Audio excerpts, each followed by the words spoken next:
Good evening dear student, आप सभी का English classes Lohardaga YouTube channel में स्वागत है। जैसा कि आप सभी को पता है, हम लोग 10th बोर्ड एग्जाम को लेकर वीडियो बना रहे हैं, जिसमें 10th एग्जाम में आने वाले क्वेश्चन को डील करने की कोशिश कर रहे हैं। ठीक है, तो ये जो अभी लेकर के आए हैं, ये चैप्टर 9 से विविध चैप्टर से है। ठीक है, ऑब्जेक्टिव क्वेश्चन जो आपका 30 नंबर आता है, उसमें 28 क्वेश्चन कम से कम 28 क्वेश्चन कंफर्म करने के लिए। ठीक है, ये क्वेश्चन सिर्फ इस ईयर नहीं, आपके 2026 का 2027 2028 उसमें भी काम आएगा, है ना। तो अगर आपके कोई फ्रेंड है या भाई बहन है जो अभी 9 में है और 10 में जाने वाले हैं, तो उनके साथ शेयर कीजिए। एक और बात मैं आपको बताना चाहूंगा, हमारा जो इंस्टीट्यूट है English classes Lohardaga block colony के पीछे है। यहाँ पे इंग्लिश का कंबाइंड बैच 16 तारीख से स्टार्ट किया जा रहा है, जिसमें आपको स्पोकन स्पीकिंग, डिबेट, कंपटीशन का तैयारी, इंग्लिश का जितना वास्ट सिलेबस है उसको बहुत इजी तरीके से यहाँ पे कराया जाता है। तो ये 16 तारीख से स्टार्ट हो रहा है। आपको आज के डेट में इंग्लिश जो है वो एक स्किल बन चुका है, बस ये सब्जेक्ट नहीं रहा। तो आप जरूर से जरूर इसमें हिस्सा लें और हमारा पार्ट बने। ठीक है, तो अब चलिए क्वेश्चन लेकर के डील करते हैं कि इस तरीके के क्वेश्चन को कैसे सॉल्व करेंगे। देखिए, चैप्टर 9 है विरित। ठीक है, इसमें इस तरीके का क्वेश्चन आएगा। जो पहला क्वेश्चन है, एक वृत्त की कितनी स्पर्श रेखाएं हो सकती है। ठीक है, तो देखिए, अगर यहाँ पे एक वृत्त की कितनी स्पर्श रेखाएं हो सकती है, तो यहाँ पे देखिए, अगर ये हमारा वृत्त है, ये बाहर का कोई पॉइंट है ना, तो देखिए इसमें से कितना स्पर्श रेखा खींच सकते हैं, एक वृत्त से कितनी स्पर्श रेखा खींची जा सकती है। यहाँ से देखिए कितनी खींचेंगे, इधर खींचे, उसके बाद एक इधर खींचे और किधर से खींचेंगे। अगर इसे कम लेकर के ना, तो ये छेदक रेखा हो जाएगा, स्पर्श रेखा नहीं होगा, है ना। उसी तरह सेम दूसरे साइड से लेंगे तो क्या होगा, छेदक रेखा बन जाएगा। तो मतलब इसका आंसर क्या होगा, इसका आंसर है 2। ठीक है, सेम तरीके से यहां देखिए,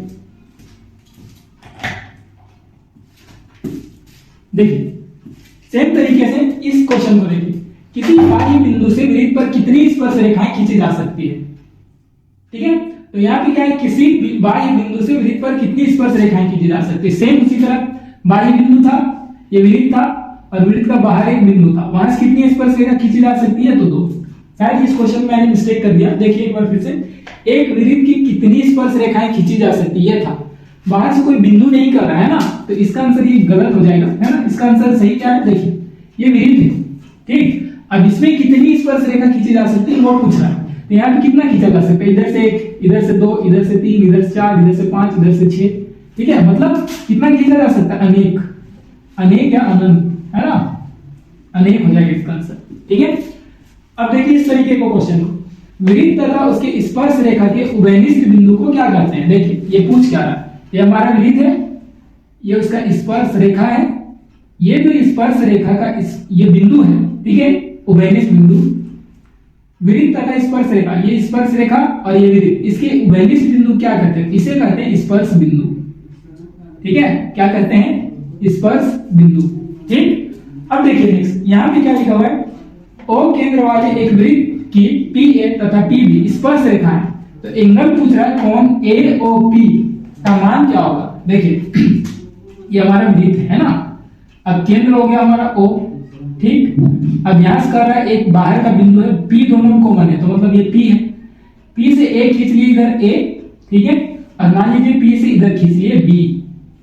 ठीक है, अब बताइए, देखिए अब यहाँ पे क्या है, पूछ क्या रहा है, AOAP, OAP ये पूछ रहा है। ठीक है, तो आप हमेशा ध्यान रखेंगे, ये स्पर्श बिंदु है ना, स्पर्श बिंदु, ये स्पर्श रेखा, स्पर्श बिंदु और केंद्र, केंद्र के साथ जब भी स्पर्श रेखा को मिलाएंगे स्पर्श बिंदु पे, तो ये हमेशा 90 डिग्री का कोण बनाएगा। ये हमारा कितना आ जाएगा, 90 डिग्री। सेम तरीके से ये कितना आ जाएगा, 90 डिग्री।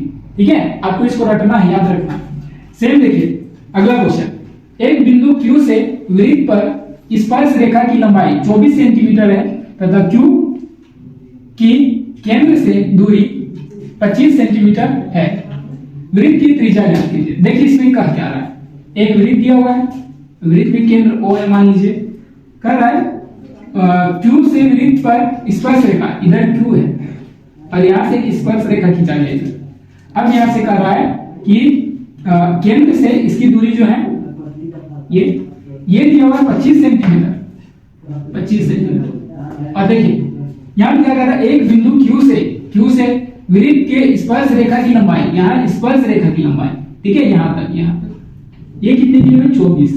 ठीक है, तो क्या निकालना है, वृत्त की त्रिज्या निकालनी। ये r कितना होगा, r बराबर क्या होगा। ठीक है, तो देखिए अभी भी यहाँ देखे ना, स्पर्श रेखा और केंद्र के बीच का जो कोण होता है, ठीक है, वो 90 होता है, मतलब ये 90 है। अब 90 है तो क्या हो गया, ये आधार, ये लंब और ये कर्ण हो गया। तो पाइथागोरस परिमेय याद कीजिए, क्या होता है, कर्ण का स्क्वायर बराबर लंब का स्क्वायर प्लस आधार का स्क्वायर, है ना, इसका स्क्वायर।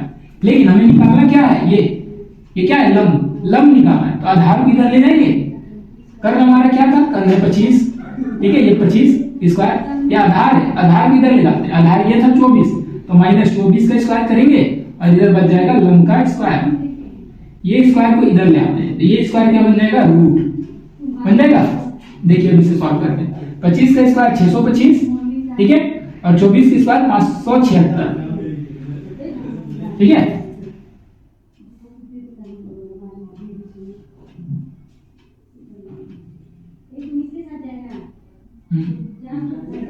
ये 476 576 है ना।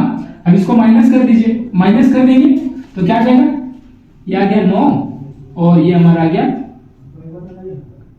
7 तो 4 अंदर रूट, तो ये हमारा क्या आ गया, इसे रूट निकालेंगे तो 49 का क्या आ जाएगा 7 मतलब 7 आ गया हमारा त्रिज्या।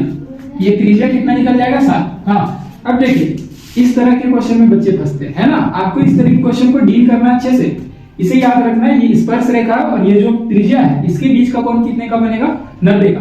अब ये 90 का बना ना, तो ये 90 का बना, तो 90 का जस्ट सामने वाला सम्मुख भुजा ये कर्ण कहलाएगा, है ना। तो जो पाइथागोरस परिमेय आपने 8 चैप्टर में सीखा उसका यूज करते हुए यहाँ पे बना लेना, ठीक है। अब देखिए इसे वृत्त, सबसे बड़ा वृत्त का जीवा होती है, क्या होती है, देखिए ये मान लीजिए हमारे पास वृत्त है, ये हमारा जीवा है, इससे बड़ा जीवा खींचा जा सकता है क्या, तो हाँ खींचा जा सकता है। देखिए ये इससे बड़ा है, उससे भी बड़ा खींचा जा सकता है, इससे भी बड़ा खींचा जा सकता है। अब देखिए ये जब बीच में आ गया ये जीवा, इसके बाद इधर खींच रहे हैं तो ये थोड़ा सा छोटा हो गया, है ना, सेम ऊपर खींचेंगे तो छोटा हो जाएगा, मतलब इसकी जो सबसे बड़ी जीवा होगी वो क्या है, व्यास। ठीक, इसका क्या हो गया, सबसे बड़ा वृत्त का जीवा होती है तो क्या होती है, व्यास। ठीक है, अब हम लोग नेक्स्ट चैप्टर पे चलते हैं, ठीक है। तो आइए अब अगला क्वेश्चन पे चलते हैं, है ना। तो देखिए और ये है चैप्टर 10, ठीक है। तो इस चैप्टर में यहाँ पे 3 चैप्टर से क्वेश्चन लिए हैं, ठीक है। एक लिए चैप्टर 10 से और 11 से और 12 से, ठीक है। और इसमें जो आने वाला क्वेश्चन है, जिस तरह का क्वेश्चन आता है एग्जाम में, सेम उसी तरीके का क्वेश्चन भी है, ठीक है। आप क्या करेंगे, इस तरीके का क्वेश्चन को प्रैक्टिस करेंगे, ठीक। देखिए यहाँ पे दिया हुआ है, r त्रिज्या वाले अर्धवृत्त का परिमाप क्या होगा, है ना। देखिए ये हमारा वृत्त है, ठीक है। अब अर्धवृत्त मतलब क्या, ये इस वृत्त को ऐसे काट दिया था, ठीक है, तो ये क्या बन गया हमारा आधा वृत्त, ठीक है, मतलब ये आधा है ऐसे, ठीक है, अर्धवृत्त है, ठीक। अब क्या हो रहा है, r त्रिज्या वाले अर्धवृत्त का परिमाप क्या होगा, मतलब यहां से ये क्या है r, ये भी क्या है r, परिमाप हो रहा है ना। तो परिमाप क्या होता है, पहले वृत्त का परिमाप होता है 2 पाई r। अब वृत्त आधा है, इसको आधा कर देंगे, ठीक। लेकिन आधा करने के बाद देखिए ये और ये एक्स्ट्रा जो माप है वो भी ऐड हो गया, ठीक है। इसमें 2 r जोड़ देंगे, ठीक। ये कट गया तो ये क्या हो गया हमारा, ये हो गया, इसमें से r कॉमन ले लेते हैं ना, ये हमारा आ जाएगा पाई प्लस, हाँ ठीक है, पाई प्लस r, है ना। ये हमारा क्या हो जाएगा, r त्रिज्या वाले अर्धवृत्त का परिमाप क्या हो जाएगा, ठीक है, पाई r प्लस 2r, है ना ये, ठीक है। ये हमारा हो जाएगा, इसको आप कॉमन लेकर भी कर सकते हैं, r कॉमन ले लेंगे और पाई और प्लस 2 कर देंगे, और यहाँ पे गलत ले लिया है ना कॉमन। देखिए यहाँ पे क्या करेंगे, ये जो r है ना दोनों में, तो r कॉमन ले लेंगे और पाई प्लस 2 लिख देंगे, पाई प्लस, क्या लिख रहे हैं, सॉरी, देखिए यहाँ पे क्या करेंगे, यहाँ से r कॉमन लिए, r बाहर, यहाँ क्या आ गया पाई और ये क्या आ जाएगा 2, ठीक। तो क्या हो जाएगा हमारा पाई r प्लस 2r, या फिर आप ऐसे कर देंगे पाई r बाहर और पाई प्लस 2, ठीक है। अब देखिए इसी चैप्टर का नेक्स्ट टाइप का जो क्वेश्चन वो क्या है, दीर्घ त्रिज्या खंड का क्षेत्रफल ज्ञात कीजिए, या इसी में आपको कह सकता है लघु त्रिज्या खंड का। लघु त्रिज्याखंड का तो सबको पता होता है, लेकिन दीर्घ त्रिज्याखंड का लोग कंफ्यूज कर जाते हैं। देखिए कैसे इसे सॉल्व करेंगे। देखिए ये हमारा वृत्त, ठीक है, यहां से मान लीजिए थीटा कट करके एक त्रिज्याखंड निकलता, मान लीजिए ये बाहर आ गया है ना, यहां से बाहर कर दिया ऐसे, ये ऐसे बाहर निकल गया, ठीक। अब ऊपर का क्या बच गया, ऊपर का ये बच गया हमारे पास, ठीक है। तो अगर ये हमारा पूरा 360 था, 360 था पूरा एक राउंड, और यहाँ पे ये थीटा है, ये थीटा था, ठीक है। तो इधर कितना बचा, इधर बचा 360 माइनस थीटा, ये बचा, ठीक है। तो इसका त्रिज्याखंड क्या हो जाएगा, दीर्घ त्रिज्याखंड का क्षेत्रफल, तो इसका हो जाएगा 360 माइनस थीटा बटा 360 पाई आर स्क्वायर, ठीक है। अब देखिए एक वृत्त के चतुर्थांश का क्षेत्रफल क्या होगा जिसकी परिधि 22 सेंटीमीटर है। देखिए ये जो चैप्टर 10, 11, 12 है वो टोटली फॉर्मूला बेस्ड है ना, तो आपको फॉर्मूला याद रखना होगा। देखिए याद कर रहा है एक वृत्त का चतुर्थांश का क्षेत्रफल, चतुर्थांश क्या होता है, ये वृत्त है और इसमें इसका 4 हिस्सा कर दीजिए इक्वल हिस्सा में, है ना। तो चतुर्थांश में ये क्या होता है, ये 90 डिग्री पे टूटेगा, ठीक, सारा 90-90। अब यहाँ पे कह रहा है इसकी परिधि 22 है, 22 मतलब ये परिधि पूरी। अब वृत्त की परिधि क्या होती है, 2 पाई आर, ये होता है ना वृत्त का परिधि, तो 2 पाई आर दिया हुआ है 22। अब इसका वैल्यू रखते हैं, 2 का 2, 22 का पाई का 22/7, आर नहीं पता और ये 22 है। ये सारे उधर ले जाएंगे, क्या हो जाएगा, आर इधर रह गया, इधर 22 से 7 ऊपर चला गया, 22 नीचे आ गया, है ना, ये 22 और ये 2 नीचे, ये इससे कटा, तो आर हमारा क्या हो गया 7/2। अब आर 7/2 आ गया, तो चतुर्थांश का क्षेत्रफल निकालो। तो चतुर्थांश मतलब ये देखिए एक हिस्सा क्या है, एक छोटा त्रिज्याखंड बन रहा है, इधर बन रहा है ना, देखिए यहाँ पे देखिए ये एक छोटा त्रिज्याखंड बन रहा है इधर, ठीक। तो छोटा त्रिज्याखंड का क्षेत्रफल निकालेंगे, देखिए कैसे। यहाँ पे थीटा दिया हुआ है, यहाँ पे थीटा कितना हो जाएगा 90, ठीक। तो लिखिए त्रिज्याखंड का क्षेत्रफल क्या होता है, थीटा बटा 360 पाई आर स्क्वायर, ठीक है। तो थीटा हमारा क्या है 90, ये 360, पाई का वैल्यू 22/7 और आर क्या है 7/2, यही 2 बार 7/2। ये 7 इससे कट गया, 2 इससे कट गया 11 बार में, ये कटा 9 चौके 36, ठीक। फिर 11 7 77 हो गया ये, और 4 दूनी 8 हो गया, इसको आप कैंसिल कर दीजिए, 8 9 72, ठीक है। हाँ 8 9 72 और पॉइंट आ जाएगा ये, और बच गया हमारे पास 5, तो पॉइंट देकर के 0 डालेंगे, 8 5 40, 8 6 48, है ना, सेंटीमीटर स्क्वायर लगभग। तो इसका आंसर क्या आ जाएगा 9.6 सेंटीमीटर स्क्वायर लगभग, ठीक है। एक तो स्टेप और आगे आप ले सकते हैं, ठीक है। देखिए अब इसके बाद आगे चलते हैं।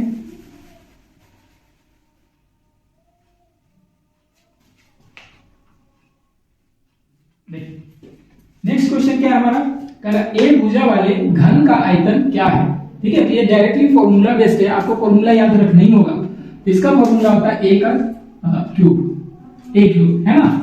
एक ठोस अर्धगोले का कुल पृष्ठीय क्षेत्रफल क्या है, अब ठोस गोला इसका कुल पृष्ठीय क्षेत्रफल क्या हो जाएगा, अर्धगोला बोला है ना, अर्धगोला। तो इसका फॉर्मूला हो जाता है आपका 3 पाई आर स्क्वायर। ये आपको फॉर्मूला याद रखना ही पड़ेगा, इसका कोई अल्टरनेट नहीं है, ठीक है। आपको रट के करना ही होगा याद, और इसमें क्वेश्चन भी आएगा वो इसी तरीके का आएगा, डायरेक्ट फॉर्मूला बेस्ड। यहाँ देखिए आर त्रिज्या वाले गोले का आयतन पूछ रहा है, ठीक है।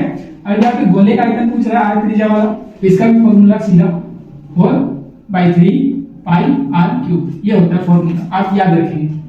अब देखिए यहाँ पे, अब इधर का जो है वो चैप्टर 12 का क्वेश्चन है, इसमें क्या कर रहा है, संचयी बारंबारता वक्र को क्या कहते हैं, ठीक। तो ये जो संचयी बारंबारता वक्र होता है उसको हम लोग त्वरण कहते हैं, ठीक है, त्वरण।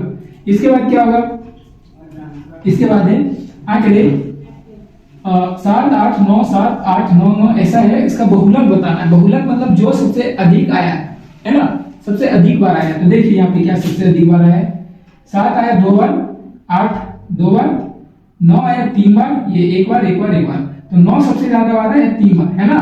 तो बहुलक हमारा क्या हो जाएगा, बहुलक हो जाएगा 9, ठीक है। अब देखिए माध्य माध्यक एवं बहुलक का फॉर्मूला बताना है, इसमें संबंध बताना है, संबंध मतलब फॉर्मूला को ही बताना है, और ये फॉर्मूला आपको डायरेक्ट रटना ही होगा, ठीक है। ये जो आप देख रहे हैं, ये आपका गवर्नमेंट जॉब वाले एग्जाम में भी आता है डायरेक्ट फॉर्मूला से, ठीक है। तो 9 10 आपको पढ़ना स्टार्ट कीजिए अच्छे से, खास करके अब जो 10 में जा रहे हैं, 10 के बाद 11 में जा रहे हैं, अभी से ही लग जाइए जॉब के लिए, है ना। देखिए माध्य माध्य बहुलक का क्या फॉर्मूला होगा, तो यहाँ होता है हमारा बहुलक बराबर 3 गुने माध्यक माइनस 2 गुने माध्य, ये फॉर्मूला होता है, ठीक है। अब इस फॉर्मूले से क्या करेंगे, अब जब भी ऐसा वैल्यू दिया हुआ रहेगा, इन तीन में से कोई 2 दिया हुआ रहेगा और एक निकालना होगा, तो आप उसे इधर उधर सफल करके क्या करेंगे, निकाल लेंगे, ठीक है।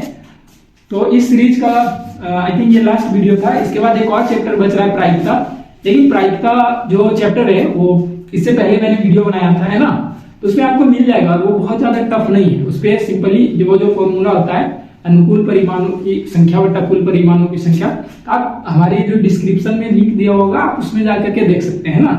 एक बार फिर मैं आपको बता देना चाहूंगा, 16 फरवरी से हमारे इंस्टीट्यूट में इंग्लिश कंबाइंड बैच स्टार्ट किया जा रहा है ना। इसमें आपको डिबेट, प्रेजेंटेशन, इवन आप ये समझिए ना, आपको बुलवा करके प्रैक्टिस कराया जाएगा इंग्लिश का, है ना।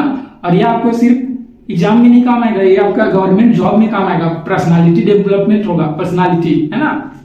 तो अगर आपको ज्वाइन करना है, मैं तो कहूंगा अवश्य ज्वाइन कीजिए, है ना। तो आज के लिए इतना ही। हमारा इंस्टीट्यूट का पता है